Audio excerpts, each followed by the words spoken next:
understand that you're invested in like a lot of different like things. Do you believe in like saving money at all, or do you think that it's better to have all your money invested at all times? So the only reason I was able to, what was your name, brother? Jacob. Jacob. So check this out. This right here, do you see it? Yeah. So that's Facebook, Twitter, and Tumblr stock. Those were the first 3 companies I invested in. So I got much worse at investing after I started.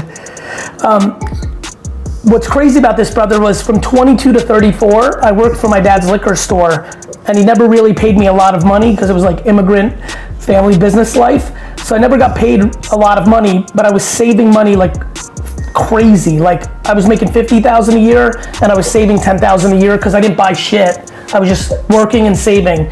And all those savings is what let me invest into this. So I think it's a mix. I invest a lot. Smart people realize that are financially savvy, realize investing is a good way to go versus just savings, but I always have a nest egg. I think you gotta find your own balance. You have to have a rainy day fund just in case things go poorly. And I think one of the biggest issues in the world right now for 20 to 30 year olds is they don't save. They buy a lot of dumb shit. Gary Vee is right about saving money, but most people take the advice too far. Gary Vee shared something that I think a lot of people need to hear. He talked about how, before becoming successful, he spent years working in his dad's liquor store. He wasn't earning huge amounts of money, but he was saving aggressively. While many people were spending everything they earned, he was putting money aside. And here's the important part. Those savings became the fuel for his investments. Without that cash, he wouldn't have been able to invest in companies like Facebook, Twitter, and Tumblr when the opportunities came along. Now, I completely agree with Gary on one thing. A lot of people today don't have a savings problem. They have a spending problem. Every pay rise turns into a bigger car payment, a more expensive phone, more subscriptions, more lifestyle inflation, and then they wonder why they're not getting ahead financially. But I think there's another side to this conversation.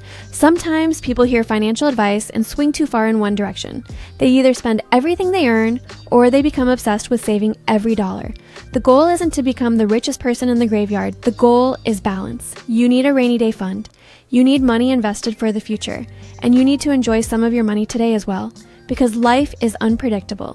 Gary's real lesson isn't save every cent, it's that having cash gives you options.